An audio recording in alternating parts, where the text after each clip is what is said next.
Hello, ladies and gentlemen, and welcome back to the St. Louis Parish Podcast. My name is Andrew Lane, the Director of Communications here at St. Louis, and I'm joined by Deacon Ricky. Deacon, how are you doing today? I'm doing pretty well, Andrew. Thank you. Yeah, no problem. It's good to have you on. You've been here over the last year, serving as our resident deacon, correct? Yes. And, well, Deacon, for those who don't know too much about you, I know we've seen you here at Sunday Mass pretty regularly. Could you maybe give us the Deacon Ricky life story? We can give you the abridged version. Yeah, that's for sure. That's good. So I was the only one in my family who was born and raised in this diocese. Okay. My family was in New York, and my brother and sister were born there. And then I think it was my father got a job, moved to the diocese in the Woodbridge area. So Holy Family was my sacramental church, you could say, all the way through. But at the time, Holy Family didn't have a school, so I went to St. Thomas Aquinas, attached to Our Lady of Angels. Yep. And so I had, I'll say dueling, but obviously they're on the same team. And then for high school, I actually went to both youth groups. Okay. They Our Lady of Angels, and then Holy Family. And depending on where they saw me, so at the time, it wasn't called CYO, but the same mindset. We had like a high school basketball league going on. Yeah. That I played with Holy Family. And so when we played Our Lady of Angels, they were not a fan. Yeah. But I went to Forest Park High School. Okay. As a public school. It was just built, I think maybe 2 or 3 years. Forest Park, yeah. And my brother and sister had gone to Paul VI. And so it was a bit of a discussion, but my parents decided they had seen my willingness and involvement with youth ministry and thought, okay, it seems like the faith will stay, even if the school itself is not the main catalyst. Right. So we did that, and then ended up going to George Mason University for university. So this has been my place for many years. Yeah. Nova, born and raised. Yes. I didn't know that you grew up in Woodbridge or went to St. Thomas Aquinas. Yeah. I did both of those things. I only went to Aquinas for 7th and 8th grade, though. Okay. My sister was there longer. Did you do the whole K through 8? K through 8. Man. Only one in my family, obviously. Yes. Since they had moved so recently prior to my birth, the age I don't think my siblings care, but no need to put their age out there. But they're older than me. Yeah. And so they started deeper in at Aquinas, so we all went. But I was the only one, kindergarten to 8th grade. Gotcha. Okay, so I was like your siblings. Yeah. Okay, very cool. And what'd you study at Mason? I did information technology. Okay, IT. So I started off computer engineering, and I kind of smiled because it was, what's the word I'm looking for? Insert adjective here. That people knew my personality, but nobody blinked an eye when I said computer engineering. Okay. And they're like, oh, wow, yeah, it's great, a lot of money, all these things. And then I started maybe a year and a half in, and I said, I can do this, but I have zero passion for the amount of work it takes to be an engineer. It's very real. But at that point, I was kind of set on, I'm graduating in 4 years. Now, that 4 to 5 is a bit more fluid, but at the time that was my mindset. So I did information technology because my credits would transfer, and it was less intensive math and programming in information technology. But by the end of junior year, I said, Lord, I don't think I consulted you on this decision. So it worked out nicely because now I have a confidence with computers, because that is such a technology is ingrained now. Fair. So I could see the Lord in my ignorance. He was like, okay, well, I'll still guide you even though you're not really talking to me, and set me up well with that. But then I worked at George Mason. As I said, I was like, I don't think information technology, I didn't really seek jobs there. So I worked at George Mason for 4 years and as an admissions counselor, working with young people, making decisions on where to go, and obviously had a large bias because my job was to try and get them to go to George Mason. Yeah. But it was there that I started recognizing not only did I, as a youth, enjoy youth ministry, but I also enjoyed volunteering and working with young people and life decisions. And so when school counseling came up in a bit of prayer, but actually the Lord helped me with some external folks as well, that prompted me to do my Master's of Education in School Counseling. And that's how I got my license, so that I was able to work for St. John Paul the Great in Potomac Shore. Okay. Yeah. With the admissions job, did you visit high schools and give presentations? You got it. Okay. Yeah. So had you visited St. John Paul the Great before working there? How did that work? Yes, actually Okay. I had twice. So the first time was at a college-ish fair. Okay. They had brought like the four significant. Oh, let me change that word. The four. I'll say just four, not the four. Four larger schools from Virginia, and Mason was one of them. And the most recent time was the year before I started at John Paul. At the time, it was not on my radar to do that. They have lunchroom college visits where you could go from lunch to the auditorium, and so some of the kids that I ended up being their counselor remembered me from that meeting the year before. Yeah. That's cool. So walk me through moving from Mason, working at Mason, to working at John Paul. Sure. Working at Mason was a natural. I was an ambassador for admissions, and they have a role that they called road runner, and it's what it sounds like. For 3 months, you're not home. Okay. So I was going to Jersey, Pennsylvania, Texas, just trying to attract students to consider George Mason. And I was pretty good. Not that my rate of getting people was super high, but I could connect with people, relationships, public speaking. The Lord was forming me still in those ways, but I came with a natural inclination to those things. And we'll say about 3 years in, I was recognizing the next steps if I were to stay in this path didn't quite attract me, but I wanted more. And so I'm at the diocesan work camp and told the Lord, I said, I feel like I'm complacent. This place has done very good for me, but it's slowing down. I'm plateauing here. I think you have more in mind for me, so please let me know. And I am grateful. 2 people that I would have not guessed, never would have talked about my prayer life with. One reaches out to me and says, hey, there's a part-time coordinator of youth ministry role at St. Philip's and Falls Church. I think you should consider it. I said, okay, Lord, I just asked for something. You provided it. So I sent that application in, ended up getting it. But in the meantime, more surprising was a friend of mine who's not Catholic sent me a Master's of Art in Human Service Counseling program with a concentration in Christian ministries. Sends it to me at work, like through the messaging, and then comes over to sit next to me and says, you're filling this out. I said, well, Lord, I asked for clarity. Wow. I don't know. I feel like this would be a little foolish. And that role did not, or I should say that degree did not help me get a school counseling license. But I and John Paul didn't know that it wouldn't. So they offered me the role saying you have 3 years to get your license. I finished at George Mason because another friend of mine, as I'm doing this degree, as I'm working in youth ministry, sends me a note and says, I saw this just randomly on like Indeed or some. Yeah. And it was a job opening as a school counselor at John Paul. Yeah. And he said, I think you should do this. I said, I don't know that I have any qualifications yet to be hired, so I just went with it. Yeah. Well, apparently I did. So they hired me, and I continued through that degree. And it's more, I'm kind of like bleeding into a different question you haven't asked.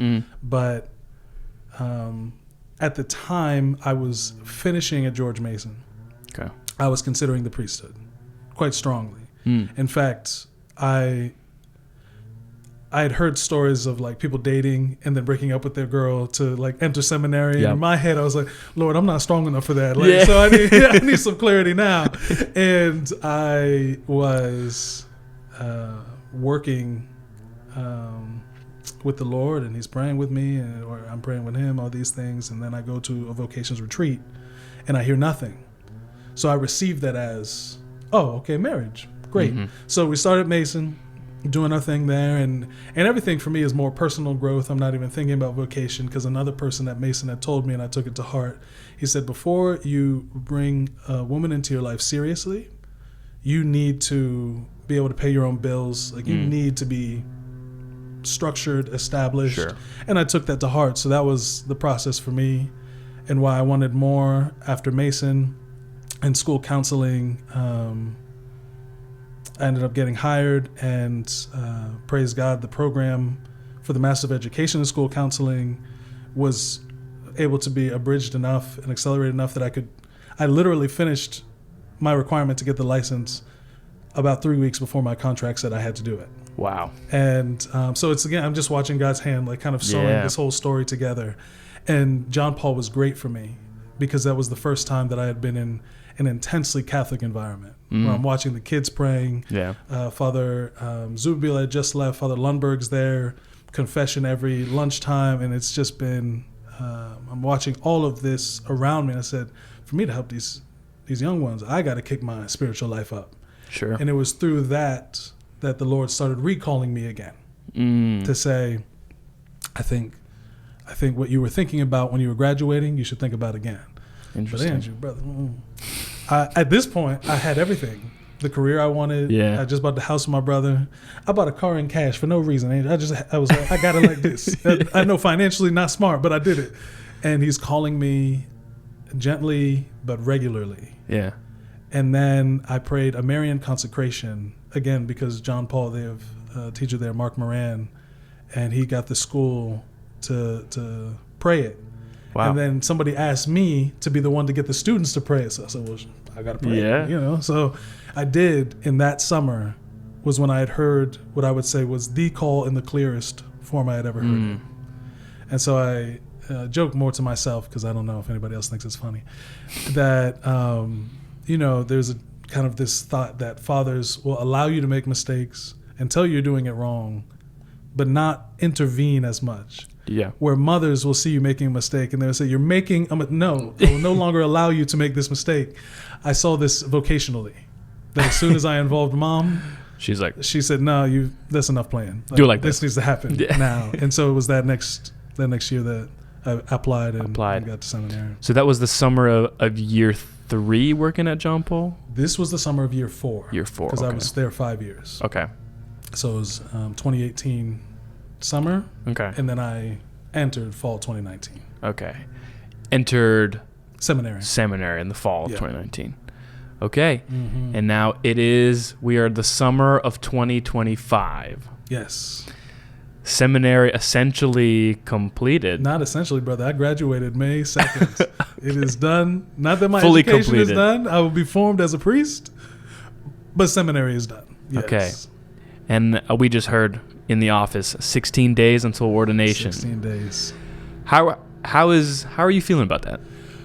I'm excited about the event itself, and I've been envisioning myself as a priest. Mental pictures of me celebrating Mass, mental pictures of me hearing confession and being able to say the words of absolution, and that I am as ready as I can be, knowing the spiritual reality of what I'm stepping into is a great mystery. There's details, though, I was not thinking about, like what type of croissants are you serving for brunch after your first Mass, like these types of things, and it's like, okay, those details need to be handled, and this is where I feel the pressure of. That is so funny. I have 16 days, but the last week of those 16 days is a silent retreat. So I have maybe 9 to get everything. 9 functional days to get everything together. I'm feeling that pressure. Yeah. Feeling that pressure. But as far as the actual ordination, the Lord has been so kind to confirm for me in a lot of ways. That's beautiful. This is what I want for you, and ready. Because now as a deacon, I would say you participate in the Mass in a very, I don't want to say functional, but a very, the ways you participate in Mass matter now, even though like maybe your hands are not the one consecrating the host, etc. But I'm sure it's very different than year one in seminary. You're maybe having like these visions you're talking about, picturing yourself as a priest. Oh, maybe but now it's like you're right there. Yeah. Is it any different? Yeah. Like, is it what you expected so far, or has it been a little different? I would say very different. Okay. Because so it was a nice story, right? Mother Mary and consecration, awesome. When I heard the call, Andrew, I was not pleased with the Lord. I was not pleased with his timing, because when I was graduating college, I had nothing really like set. Mm-hmm. So in my mind, this was good for both of us. Yeah. I answer what I believe was the call, and then you give me housing, like a job, like you map out my life for me, and that was not what the Lord wanted. But now that I had mapped out, in my opinion, obviously he was still had his hand in everything, but after I had mapped out my life, and then he calls then, I said, this timing, Jesus, we need to talk. And that was... So I would say I answered the call out of obedience far before I answered out of joy. And because that summer, it was at the diocesan work camp, and at the time it's Tuesdays. I think it might still be, that's their adoration night. Mm-hmm. And that was a particular group that we had connected as people. My crew that year was, I'd say, quite special. And so it made sense that moment was the moment that the Lord was like, you're able to receive me in a way that you weren't, and probably won't be. Like, this is the moment. I need to tell you. But that came with clarity, but not with peace at the moment. To where it was like, and it was my own vision of my life that caused the lack of peace. Yeah. And so then when I was invited to a visit day to the Mount, I went, and this was really a spiritually chaotic day. Very natural reasons, and also I'm sure the evil one was having a good time. Sure. But I like my house. It's nice. That's why I bought it. Yeah. I like my house a lot. And they're showing me the residence halls. I said, no, I'm a grown man. I don't do. And then the bathroom's not in your room. I said, why? And 6 more years of school, I only do education out of necessity. Mm-hmm. And so the idea of 6 more after my 2 master's degrees, I said, no, I don't want any of this. And then it was the Lord who placed me in front of an image of the agony in the garden. And I unpacked it later, but in that moment, he pretty much gave me, you've been saying, take this chalice away, when you realize I don't want to. And it's this idea of like, not my will, but yours be done, Lord. And that was the mindset I had even going into seminary. Now, he gave me peace. He gave me peace about it. Like when the bishop called me to say, you're in, man, I was dancing. Yeah. Like it was such a happy, joyful, no conflict of like, okay, this is real. Like, is this what he wants? No, I received it with clarity, with peace, with joy. And I had to hold on to that moment. Because when seminary started, forming me, which when you're an older man, you think you're formed, and he starts like telling you, these are the parts that are still broken. These are the parts that still need fixing. Yeah. I didn't want to receive that at first. Sure. So now fast forward to this moment, the Lord formed me a lot, and helped me grow a lot, to now it's not that I am fake envisioning. Like I'm about to do this, and I am ready to do this. Yeah. Like there will be times where the Lord's like, you're a little less ready than you think, but I think He's leaving me with this peace, with this excitement on purpose, because every role. I mean, you're a father. There's nothing in your life that could have prepared you to be a father until you had your children. Yep. It'll be the same for me with the priesthood, and I recognize that. Yeah. But I am really, really excited to share the sacraments with people. As someone who knows you, and I'm sure everyone else here at the parish that has gotten the pleasure to know you, I think everyone else is very excited as well. So and this place has been good. Like Father O'Hare has been wonderful.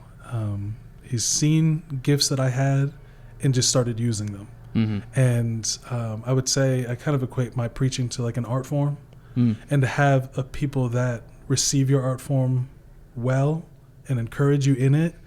This parish has been huge. for me in this final year of prep to be as excited as I am right now, because they've shown me, no, people of different ages, people of different backgrounds are receiving what the Lord is doing through you. Yeah. And that is, that's been a great comfort and a great excitement. So I appreciate you saying that. Absolutely. Andrew. That was beautifully put. Yeah, the artwork. I know a little bit about what that feels like. But I wanted to bring up something that you said in one of your recent homilies.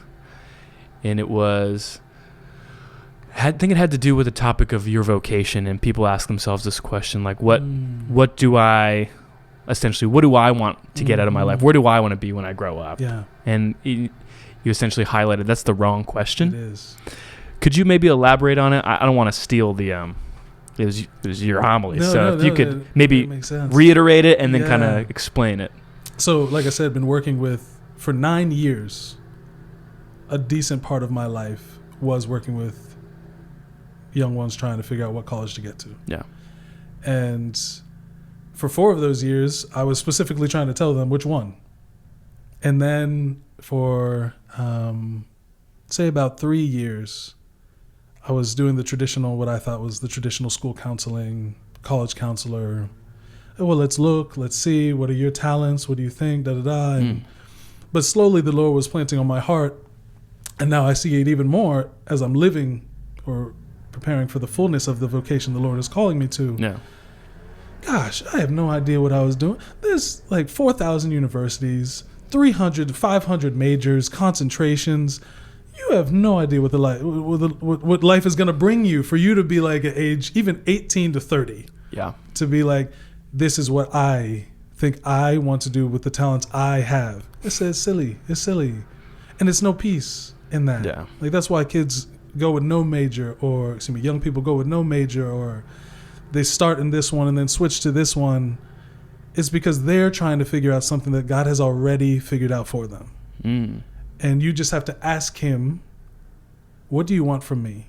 And I'm stealing this from Father Mike Schmitz, where he said, if you are in prayer regularly, you're giving God a chance to speak. And you're like, Lord, these are what I have in front of me. I'm naturally inclined to this one, but I need you to guide me. If he's silent, he's not offering you clarity. Father Mike, and I've seen this in my own experience, like, choose the one you're naturally inclined to, because the Lord's silence may be his affirmation. That, yeah, you're on the right track. And because you're a person of prayer, you don't need this like St. Therese Rose for you to have confidence in making a decision. I don't want you to feel like you always have to have some external confirmation. Yeah. But then if there's times where he's saying, like, for me, I was naturally inclined to marriage.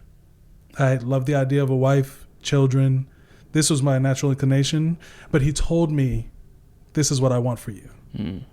And if I chose marriage in that case, now I'm disobedient. So with an answer comes a call of obedience. Right. With silence comes an encouragement to go with what you naturally are inclined to. Okay. And so when you're discerning, offer the Lord what you want. Because if you're like, Lord, I don't know what college you want me to go. No. Do research and say, well, these are the 5 I'm really thinking about Jesus. And if I get into them, where would you like me to go? And he'll move your heart. He'll bring people in your life. And so asking him, Lord, what do you want from me? Is still the same as saying, I want to be happy, peaceful, and joyful.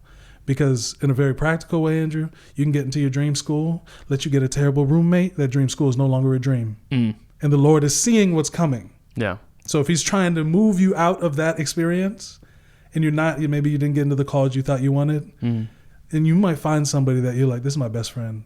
I just found my best man. I just found my maid of honor. Yeah. And he's trying to guide you because he sees it. You can't see that. So that is a much longer version of. No. That's what I was hoping for. Good. Okay, good. Deacon, before we close out here, this is a little bit related to this question you just answered, but you worked a lot with young people. Young people, I think, especially today, we struggle a lot with, I say we like I'm still young. I'm still young-ish. But I'm referring to people younger than me. Okay. I have a wife and kids now, so I'm pretty set with where I know the people that need me. Yeah. But for those still kind of searching, we have figures, or we turn to social media, internet gurus of this is how you find meaning and purpose and how you fulfill the things you want, or how you leave legacies and things like this. People are looking for something. Call it happiness, call it meaning, call it purpose. Yeah. And I don't think it's a coincidence, but there is a slight resurgence back to Christianity. We see some numbers kind of popping up, and we see the younger generations turning to tradition, turning to Catholicism for its beauty, for its long-standing traditions, like you said. So any words to these young people? Anything like where to look, how to look? What would you say to this person? I think in a very physical way, some people will either be always going out, like I'm thinking more college age young people, and as much as they can, probably high schoolers, to ignore or to push back on any struggles. They'll just go be with friends or social media, all of these things. And then the other end, where they will actually push away from it. Like once they are home from school, leave me with my video games, don't talk to me, like I'm socially exhausted. And that either is a manifestation of, or definitely seeps into the spiritual life. To where then you're like, oh, well, I'm praying my rosary, I'm doing these things, like I'm doing the spiritual thing, or I'm not doing any of it. What I found that I would tell them is, one, friendship is a challenge. Friendship takes work. Friendship makes you say no to yourself. Like there is no friendship that is deep where you are able to do everything you wanted to do. Small example, I have a small group that have been huge for my formation, but they wanted to go to an Airbnb in somewhere in West Virginia I'd never heard of. I had to say no to myself to go to that Airbnb. That would not have been my first choice. But that was a time where we spent 3 days together and grew in friendship with one another. Had to say yes to that, but it was not my desire. Friendship with the Lord is not easy. And so when you're trying to figure out, well, what do you want from me, Lord? The Lord's like, I want to get to know you and you to get to know me. That's the first thing I want. I want your holiness. And so when you're trying to figure out, okay, well, what about this? He's like, I need you to receive my love and then try to offer it back. That's step one. And as you're working to do that, that's hard. That's hard to be tired and make time to pray. It's hard to feel shame for something you've done and make time for confession. It's hard. But as you start doing it more and more, like these friends, I would say I would die for them. I'm really counting on the Lord not to test me on that statement. But these friends, because I went out of my way in these ways, and they went out of their way for me, we have a bond like none other. Yeah. The Lord has already gone as out of his way as possible by becoming human and dying on a cross and resurrecting. Now we're trying to match that. Yeah. That sign of love he's given us, we're trying to match that, and that's a cross. That's a challenge. Yeah. But the more you do it, you recognize this is maybe naturally becoming easier, but there is a peace, a serenity, a joy that even though nothing in my life has really changed, it's starting to seep in. Yeah. And then clarity comes and you can act with more confidence. You can trust that the Lord's got your back. But I think people would do well to remember that it is a challenge, but it is worth that challenge. Friendship with the Lord. I love it. Yeah. Deacon, thank you so much for your time. I hope someone was able to take something away from this conversation in a positive way. And everyone listening, I hope you enjoy it, and we will see you next time. Appreciate you.